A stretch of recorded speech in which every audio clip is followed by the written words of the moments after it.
Never in doubt. Never in doubt. That's what they say. That's what we're just saying, wasn't it, Liam? Celtic Yep. 2, St Johnstone 1. Oh, um, careful, Laura. I hear there might be a slight tremor in Glasgow just now caused by the boots of 1,000 tellies getting kicked in oh, I'm sure. I'm across sure. Ibrox Way. We'll get into the last 5 minutes of it in due course, but Liam, I'll come to you first. That up until that last 5 minutes, I wasn't sure we were going to come on and talk about because that was a slog. Well, I think to kind of put it succinctly, as my dad said as I was watching the game with him there over the Skype, he said things like that, instances like that, are what win leagues. Yeah. You know, bad game, bad performance, concede a very sloppy goal, but we still dug out the win. You know, that's what wins. That's why we're going to be champions. Yes, I hope so. I hope so.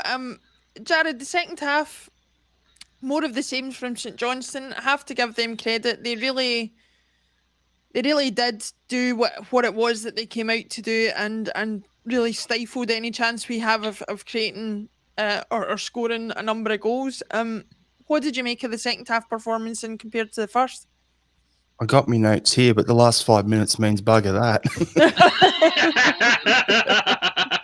No, just in general, like I said it at half time, like we wanted to try and get a bit more one-touch football, so we wanted to try and make them play a little bit higher up the field defensively, get their line out of the box. We did that, and then what they do, caught us out on the offside trap quite a few times. So very well structured and well disciplined by them to do that. However, I can't wait for VAR to come in so that the linesman has to keep his flag down and let some of the close ones, the obvious ones, flag up, but some of the closer ones, let them go through to the VAR if we score, because like there was the offside goal that was chalked off for GG, where I'm looking at it, all the defenders around him early on in the first half, over near him, he's offside, but there's a guy closest to the near post, his foot. I looked at him like, is his foot playing him on side? I don't think so, but I don't think it is, but that's the sort of thing VAR would look at. And then you've got James Forrest getting through, and he was onside, and they called him offside. So those sort of things there. But it was good commitment from them to play to the whistle and stick to their structure there, St Johnstone. But at the end of the day, we got on with it, and I'm not making excuses or anything like that before the comments kicks off. Like, they had their game plan, we had ours, and at the end of the day, we got the result. Yeah. Again, before we move on to more focusing on Celtic's play, I think Liam Jared raises a good point there.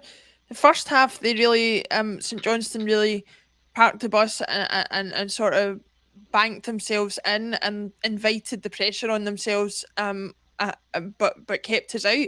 But like Jared says, the second half, whether you agree with all of the offside calls or not, some of them were correct, and they did keep a defensive line that was very high and very well structured in order to try and catch us out, which they did on a couple of occasions.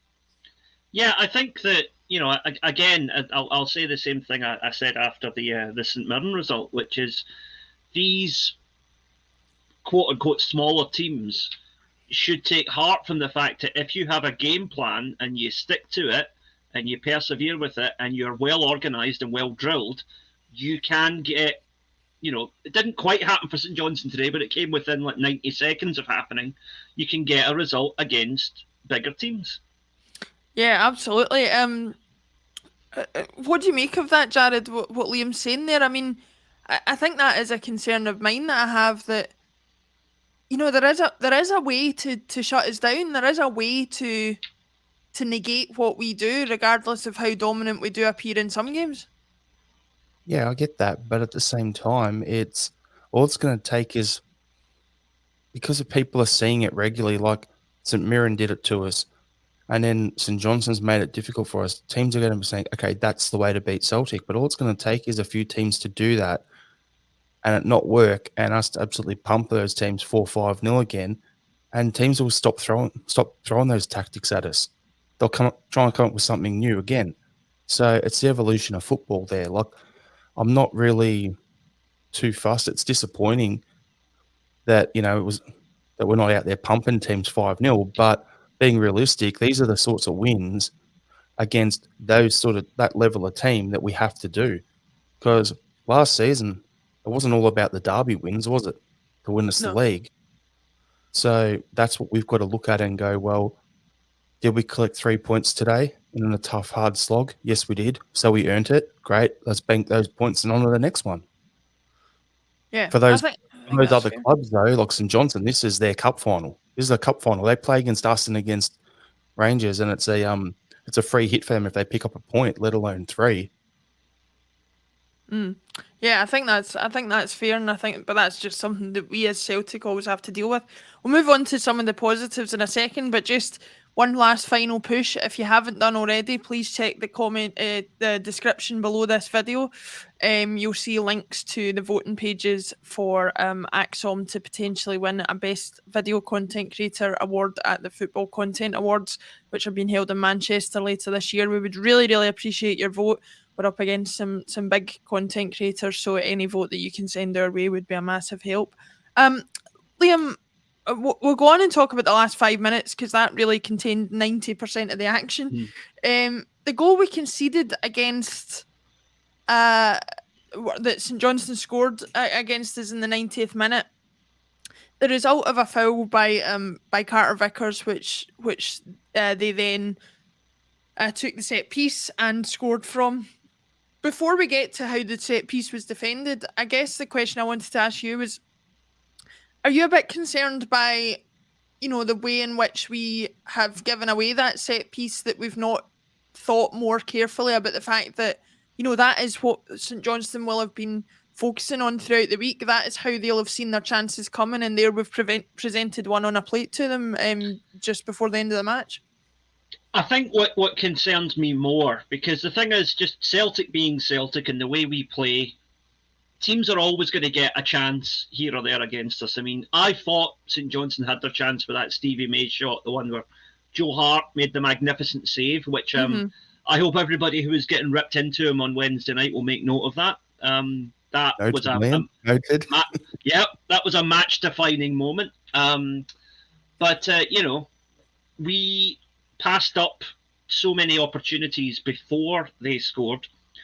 We should have, Giakoumakis' goal should have stood, but Matt Lucas on the wing was like, don't want that one, so no goal. But I really do think we should have been out of sight before that even became a concern. Yeah, I think that's fair. Yeah, it's probably a foul that you could have afforded to give away if we were in a more comfortable lead, like you say. But fact is, we weren't, and we went on to concede. Jared, looking at the defending there, it seemed a bit basic to me in terms of the way they just lumped it in. It kind of fell fortuitously for one of their players, who then stuck it in the net. Could we have defended it any better to prevent the goal, do you think? Of course we could have. That was terrible defending. So unorganised. Like, the first ball goes in, it's I'll get it in the mixer and see what happens sort of thing. But that's what they went for. The fact that the ball got to the point where the guy could flick it on, should have won it at that point. Then the ball goes over the top of Welsh, who's like halfway still going forward, but then turning to look back to see where the runner's gone. And he's like, oh, hang on. So now he's made himself smaller and out of position. We could defend it heaps better. So back to the training ground. I'm waiting for all the comments on Twitter tomorrow about, we need a defensive coach. But we've got to get on the training ground and practice that, because that's one thing that's been hurting us this season is defense from set pieces. It's been pretty average, so we've got to improve it. Yeah, I think Jared raised a good point there, Liam, in that, a lot of the teams, as we've talked about, the St Johnstones, Livingstones, Ross Counties of this world, they're not going to tear us apart in open play. It's going to be set pieces that they are going to look to exploit us on. So surely the least we can do is make sure that we're organised and set up to defend those adequately when they do come. Yeah, I think to me the problems started with about 8 or 9 minutes to go when we brought on those two midfielders, and I was like, that we're sitting on a 1-0 here. and that's dangerous. Yeah. That is not how Celtic play. Maybe in Europe, maybe if we'd have done that after an hour against Leipzig, we might have got a draw. But in Scotland, like you say, teams are always going to get that wee chance here and there. Sitting on a 1-0 is never a good idea. We should instead be pushing for 2 or 3-0, so it's out of sight. But yeah, we do need to prepare better for this. I think again we saw there the signs of 4 defenders who have not played together that much, because Carter Vickers misses that initial header, which is an error on his part. But then who's covering at the back? Welsh obviously did not know where he was supposed to tuck in. Bernabei's nowhere to be seen. But thankfully he popped up a minute or two later to bail himself out.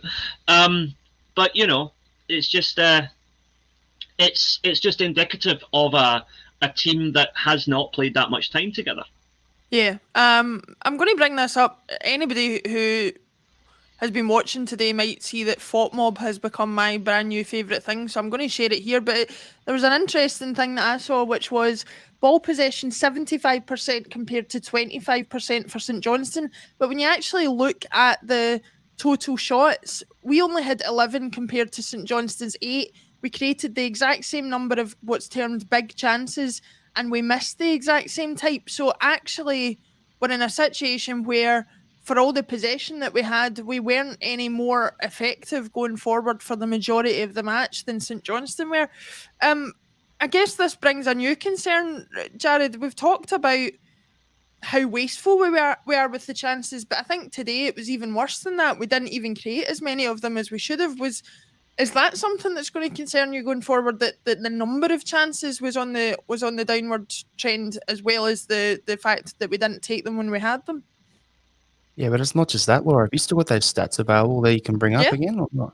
Because what jumps out to me is, okay, we've had, when it pops up, there's we make 11 chances, but look at the passing stats. They only had 106 passes to create 8 shots for the game, and we've got 523 for 11 shots. That's what jumps out to me. It's what are those passes accomplishing? It's great to have all the possession, but if we're not going to be creating shots or making something happen, then what are we actually doing with the ball? And as I said at half time, there was a lot of recycling the ball. So that's why I was saying, first off, I understand that because they packed their defense so deep. It's hard to break that down. I get it. So you're just going to have to recycle the ball and keep it going. But still, I think that's the bigger issue. If so much possession to create so little shots, that's just a little odd. Yeah, it is a little odd. Just to bring this point up, Johnny Ryan, I'll just bring that up, says, forget stats, it's goals that count. We will go on to the second goal and we will talk about it, and of course that's the thing that counts majorly. But Liam, I think the reason that Jared and I are both bringing these points up is it does create a bit of a narrative and show a bit of a storyline in terms of, what we should be concerned about going forward. It's obvious that we are getting the majority of the ball, that we are seeing the majority of the possession, but there is something different about the way that we're playing that means we aren't scoring 7 against St Johnstone like we did last season, or scoring 9 like we did against Dundee.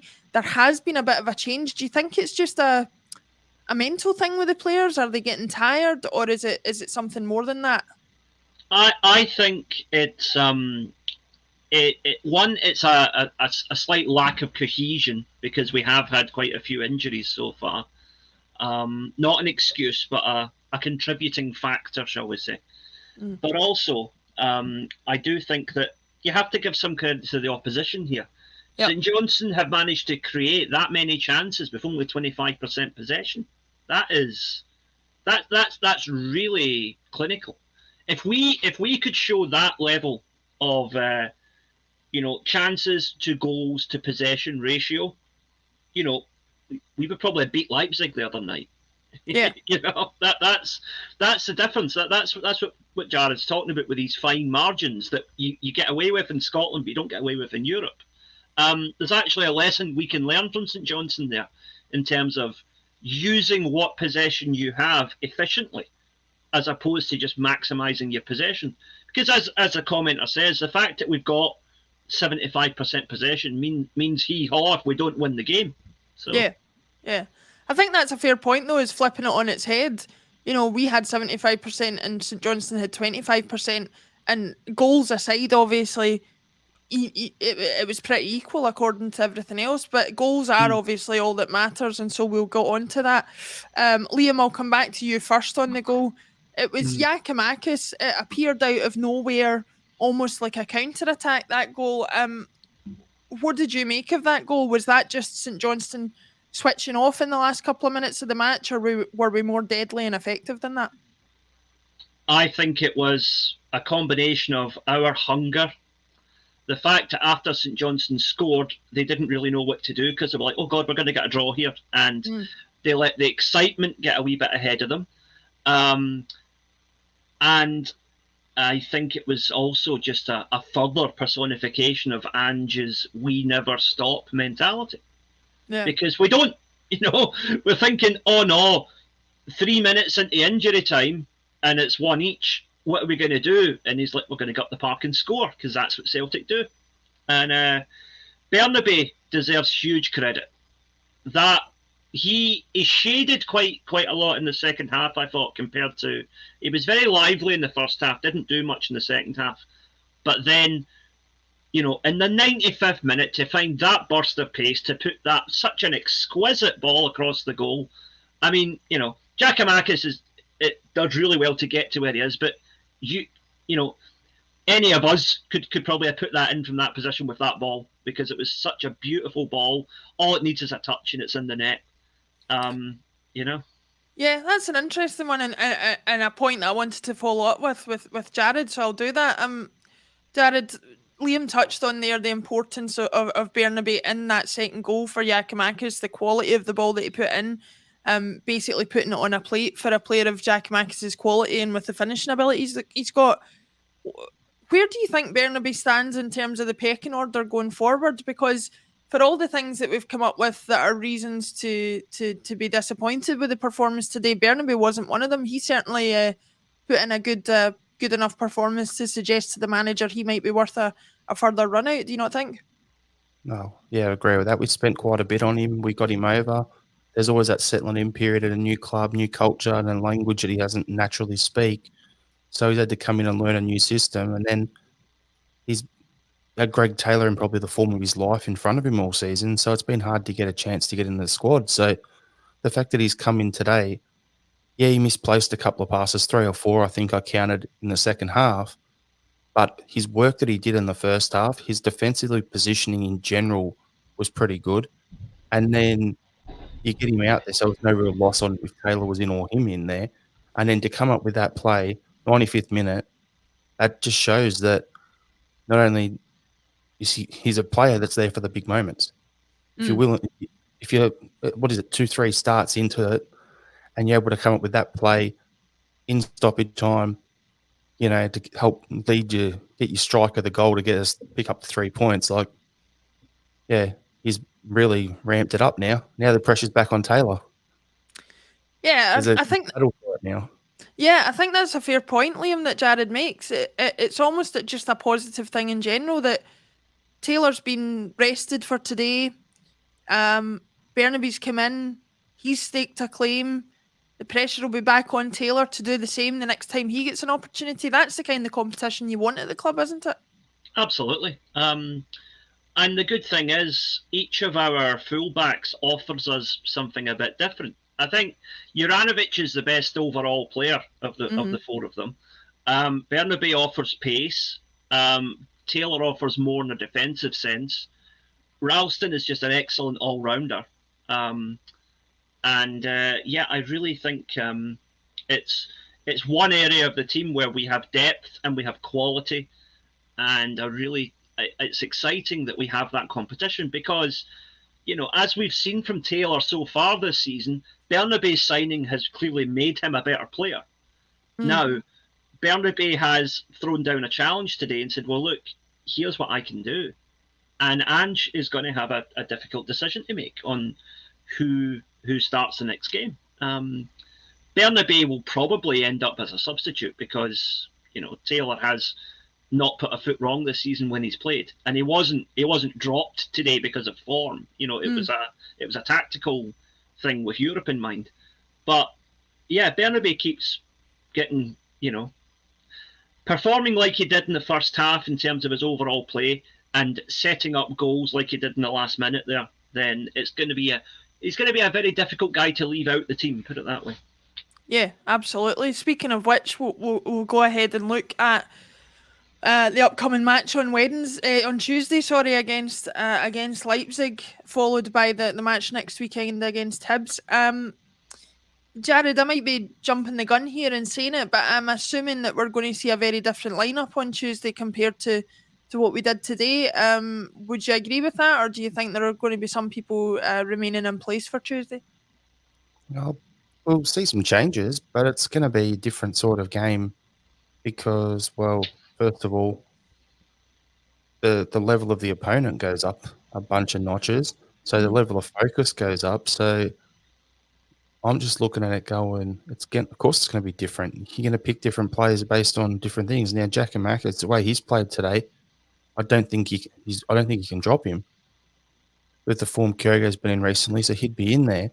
But I said pre-game that realistically, this is a game where you'd want Giakoumakis to play because of how big and physical the centre-backs are. But in Europe, against Leipzig, it's probably going to be more of a counter-attacking for us, trying to get in behind them.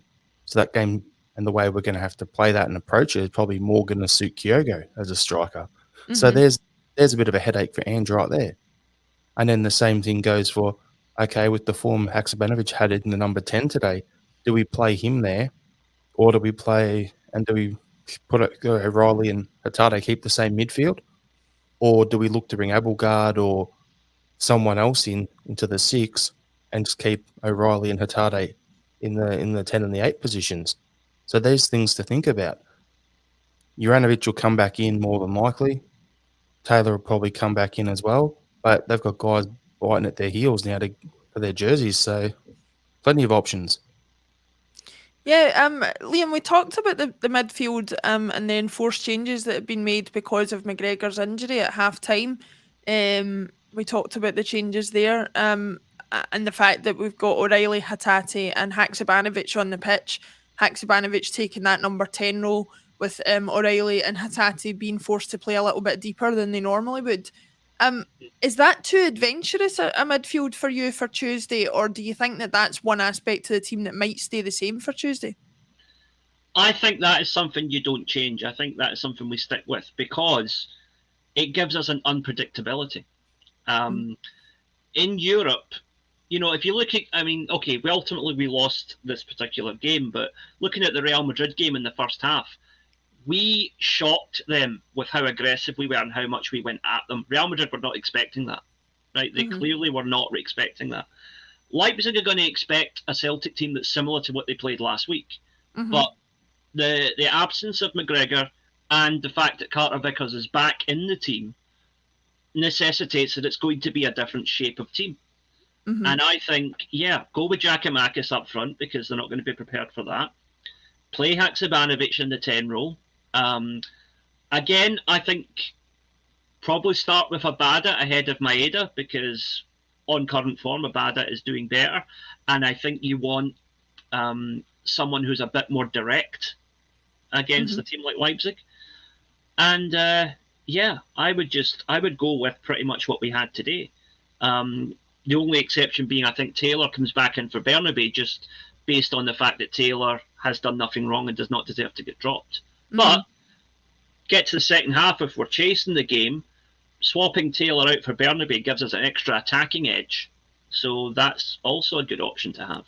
And what about over on the right-hand side? Would you stick with Ralston or would you bring Juranovic back in? Juranovic.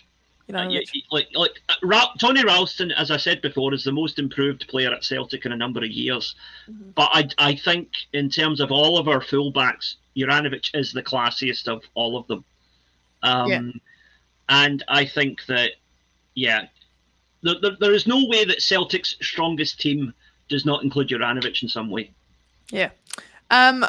I've got a question here from Paul Dyatt. Why was Jota subbed at half time? And the reason that I bring that up is I know, Jared, you've got some points you want to make about Maeda, but I'm going to come to Liam first before I go on to you, Jared. Liam, Jota came off at half time. As far as I'm aware, as far as I know, it's not through injury or anything like that. My impression of it was that we were looking for a different approach from Maeda being on that left-hand side. First of all, did you see a different approach from Maeda compared to Jota, and did you think it was effective compared to what Jota was doing in the first half? I think, and again, this is the thing which people sometimes don't quite notice about Maeda, is he did a lot of work in that second half off the ball, tracking back. Now, there was that atrocious back pass that very nearly cost us towards the end of the game. But that was just a single individual mistake. It was not a great game for Maeda today, to be honest, but I think I can see the tactical reasoning behind why Ange switched it up, because Jota is a player who floats about, whereas I think Ange wanted an out-and-out left-sided player to stay on the left and patrol the left, and that's what Dyson did. Yeah. Jared, we talked briefly about it when we came off at half-time, because at that point we knew that Maeda was coming on for Jota. I love Jota as much as the next person, don't get me wrong, but I did think it was the right call by Ange. I did think, like Liam, I could see the reasoning behind why he was brought on, even if it never turned out to be effective. But I know he's a big favourite of yours, Maeda. He's a bit of a Marmite player amongst, or Vegemite for you guys in Australia, player and amongst the Celtic support. Some people love him, some people don't know exactly what he brings to the team. Where do you sit with that, and where do you think his impact is best on the pitch for Celtic? Firstly, I'll just say I don't think he was brought off. Jota was brought off for any other reason other than sports science and load management, in terms of he's played 90 minutes during the week, and give him 45 minutes today. They were that deep that didn't matter who was in our forward half, like attackers, wingers, strikers. It was a tough slog for them. So, bring him off, bring on Dazen, who's got a good work rate, and then, let Jota have a bit of a rest and everything, especially when it's a short turnaround to Tuesday. So I think that's the main reason Jota come off at half time above all else. Ange will probably say something similar in the press conferences or when he's interviewed or whatever. But in terms of Maeda, I rate him, but from what I've seen, I don't think he's a left winger. I think naturally he's a striker, but then there's still a lot of improvement there. Like, I've seen him playing as a striker for Japan. He plays on the left of a front two when they counter-attack. So he does play left side, but that's where he's better suited. So I think he's doing a job for us on the left wing, but he's naturally a striker because Ange is just trying to get him games into the team so that he can, get other guys in there, because Kyogo suits the Ange ball as a striker better than it suits the way Japan plays as a striker. That's why Maeda plays as a striker for Japan. But, yeah, I don't know. I'm a fan of him, of Maeda, but I think he just needs if he's going to play as a striker, he needs a run of games there, and I just don't see it happening at the moment. So the fact he's playing on the wing is next option. Yeah. Liam, you've been a big advocate of Maeda since he came in. You had the experience of watching him over in Japan. You were at pains to tell everybody, and I'm sure everybody's seen the benefits of him, but you're a big fan of his abilities and what he brings to the team. Do you think he's being used correctly by Ange, or are you in agreement with Jared that there's a different way we could use him that would be slightly more effective and show more of the skills that he's got? See, there's two facets to this. On one hand, what Jared says is absolutely correct. He plays as the left-sided striker of a front two for Japan. And he actually routinely gets a game ahead of Kyogo. So however Moriyasu, the Japanese manager, sets up, he clearly thinks that Maeda's more effective in that role than Kyogo is. And also when he was at Yokohama last season, when he was the J League's joint top goal scorer, he was again playing as part of a front two, because I think his striking partner was the guy that tied with him for top goal scorer. I think they get 16 goals each, if I remember right. But I have seen him play as a winger when he played for Matsumoto Yamaga, which is my local team. I saw him play as a striker. I saw him play as like the kind of Jota role, drifting all across the front line. His best position is as a left centre forward, and I think Jared and I agree on that. But the thing about Maeda is his versatility. He plays a number of roles, and it's also a more general kind of philosophy you notice with Japanese players is that it's drilled into them basically from primary school. And I teach at primary schools here, so I see this firsthand. The team counts above all else. So it's not about what is your strongest position. It's about where does the team need you the most today. That is why Hatate is an attacking midfielder, but he's played defensive mid. He's played left back. Maeda has played winger, striker, number 10. Kyogo, striker, winger, interchangeable. Versatility is a huge part of Japanese football, and it's something that all of our Japanese players have. Even Ideguchi, we signed him with the intention of a defensive midfielder. Sometimes on the bench, sometimes in the treatment room.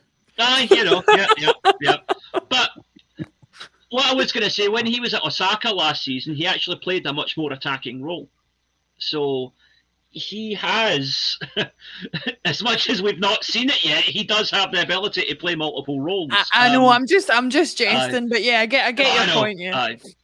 But yeah, if he could spend more time on the pitch and not in the treatment room, I think that would be good for everybody. But there you go. Here's a question then, I guess, to ask you as somebody who knows obviously a lot more about Japanese culture and about football culture in Japan than we do here. It's sometimes seen as a weakness in Western European football anyway, that a utility man is almost a denigrating thing to say about a player, that they can't nail down a single position, but a manager can rely on them to play a number of them, but it just means they're not good enough to nail one down. I take it that's just not the way players are viewed in Japan at all. Not at all. No, not at all. The management philosophy in Japan, of course, it varies from club to club and place to place, but general observation that I've made from seeing football in Tokyo, in Osaka, and now in Nagano, is that they value versatility at almost, not quite, but almost at the same level as like actual natural skill. First important point is the guy a quality player? If he is, he plays. If he's not, he doesn't. But then it's how useful is he? Yeah. And the reason why Maeda gets more game time for Japan than Kyogo does, despite the fact that I think we all agree Kyogo is a better all-round player, is that Maeda is able to play more of the roles that Japan need filled. And that's also the problem with Hatate. Hatate is, arguably man of the match today. Maybe Haksabanovic just edges it, but I think, he's up there. But the way Japan play, he's not what the manager wants at the moment. And Maeda is, despite the fact that we all probably think Hatate's a much better player than Maeda. It's about the needs of the individual team at that time. Absolutely. So, yeah. I can sum this up for you even better. Some players, when they're signed, people see them, and it doesn't matter what they do after that point, they're tarnished. That's what you are. We saw it with Starfelt last season. We're seeing it with Maeda now. We see it with James Forrest. We see it with Welsh. That's what it is at the end of the day. Like, the culture over here as well is you want to be able to play multiple positions, but you want to specialise, but then you still need to be able to play 2 or 3 others so you can help the team out. That's common sense. But there's just like people in the comments, doesn't matter who it is. It's like they form an opinion and you stick to it. That's it. Yeah. And that is That's the frankly stupid way to approach things. Always be open to changing your opinion depending on new input. That's not just football. That's a problem that's a problem with modern society in general. Liam, you've been on the internet long enough to know you're not allowed to change your opinion. Not allowed. Anyway, I think we'll leave things here with Kieran, who says a jack of all trades is a master of none, and then the bit that everybody forgets about, which is the full saying, which is oftentimes better than a master of one, which completely changes the entire meaning of what people sometimes use it for. But it's an interesting one nonetheless. Listen, guys, we could talk about Celtic, we could talk about Japanese football, we could talk about football in general till the cows come home. The important point is we're sitting here. Celtic have had another victory under their belt in what's going to be a very difficult month, but we will be there for every step of the way. To Jared and to Liam, thank you very much for joining me. Thank you very much, everybody, for joining us in the comments, and we will see you next week for the Axon Bulletins as usual. Thank you very much, and we'll catch you soon.